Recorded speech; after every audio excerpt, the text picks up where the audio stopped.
Addressing the gathering, President Akufo-Addo bemoaned the fact that many of the areas on which minerals are mined on the African continent are deprived. He blamed this on bad negotiations on the part of governments with mining companies. There is no question that African countries have not always done well in negotiations with the companies that have mined our minerals.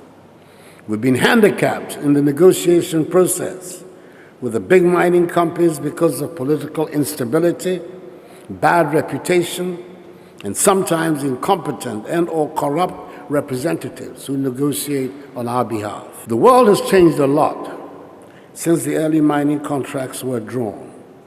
Today, we are a more politically stable continent and more committed to the rule of law, and thus mining companies cannot and should not stick to the perception of the high-risk, politically unstable place to do business label. Some labor practices that were tolerated 100, even 20 years ago, cannot and should not be tolerated today. He emphasized that the era of unusual tax and royalty incentives to mining companies should be over. Africa needs her own set of smart, tough lawyers, accountants, and engineers to negotiate the business deal in a transparent and honest manner. We must strike deals that are fair to both sides and can reassure the long-suffering African people that they are no longer being unfairly treated. Reviewing mining contracts is important for more than earning greater revenue.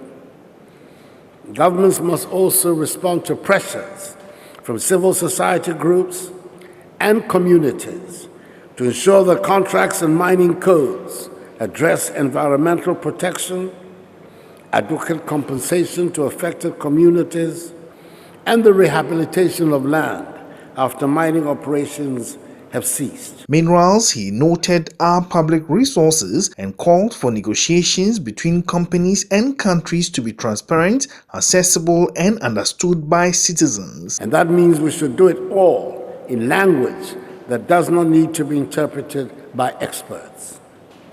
Communities should be able to examine mining contracts, finding out how much revenue has been generated and how and on what it is being spent. Long and bitter experience means both sides, African governments and mining companies, have to work hard to gain the trust of the people. President Akufo-Addo urged African countries not to continue to be raw exporters of materials, adding that the value chain of mineral extraction has great potential for job creation and can form an essential basis for the transformation of economies around the continent. From Cape Town in South Africa, Adel Kwesi Machtube reporting for Metro News.